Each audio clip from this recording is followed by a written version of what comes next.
ଆପଣ ଜାଣିଛନ୍ତି କି ଜୁଆଣି ଗୋଟିଏ ଘରୋଇ ଔଷଧ। ଏହା ବହୁତ ରୋଗରୁ ସୁରକ୍ଷା ଦିଏ। ନମ୍ବର 1 ହେଉଛି ଜୁଆଣି ଗୁଣ୍ଡକୁ ସଫା କପଡ଼ାରେ ବାନ୍ଧି ଶୁଙ୍ଘିଲେ ମାଇଗ୍ରେନ୍, ମୁଣ୍ଡ ବିନ୍ଧା ଆଉ ଅଧ କପାଳରେ ଆରାମ ମିଳେ। ନମ୍ବର 2, ଥଣ୍ଡା ଯୋଗୁଁ ଦାନ୍ତ ବିନ୍ଧା ହେଉଥିଲେ 1 ଗ୍ଲାସ ପାଣି, 1 ଚାମଚ ଜୁଆଣି, ଅଳ୍ପ ଲୁଣ ମିଶାଇ ଫୁଟାଇ ଦିଅନ୍ତୁ ଆଉ ସେହି ପାଣିକୁ ଗର୍ଗଲିଂ କଲେ ଦାନ୍ତ ବିନ୍ଧା କମେ। ନମ୍ବର 3, ଥଣ୍ଡା ଯୋଗୁଁ କାନ ବିନ୍ଧା ହେଉଥିଲେ କାନରେ 2 ବୁନ୍ଦା ଜୁଆଣି ତେଲ ପକାଇଲେ ଆରାମ ମିଳେ। ନମ୍ବର 4, ଜୁଆଣି ପାଣି ପିଇଲେ ମେଟାବଲିଜିମ୍ ତେଜ ହୁଏ ଆଉ ଓଜନ କଣ୍ଟ୍ରୋଲରେ ସାହାଯ୍ୟ ମିଳେ। ନମ୍ବର 5, ଜୁଆଣି ପେଟ ଯନ୍ତ୍ରଣା କମାଇବାରେ ସାହାଯ୍ୟ କରେ।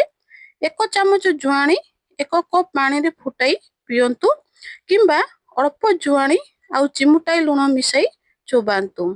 ନମ୍ବର 6, ଜୁଆଣିକୁ ଉଷୁମ ପାଣିରେ ପକାଇ ପିଇଲେ ସାଧାରଣ ଥଣ୍ଡା ସର୍ଦ୍ଦି ଭଲ ହୁଏ ଆଉ ଫୁସଫୁସରୁ କଫ ବାହାରି ଆସେ। ତେଣୁ ଶ୍ୱାସ ରୋଗୀଙ୍କ ପାଇଁ ଜୁଆଣି ବହୁତ ଉପକାରୀ। ଭିଡ଼ିଓଟି ଭଲ ଲାଗିଲେ ଲାଇକ୍, ସେୟାର, ସବସ୍କ୍ରାଇବ୍ ଆଉ ଫଲୋ କରନ୍ତୁ।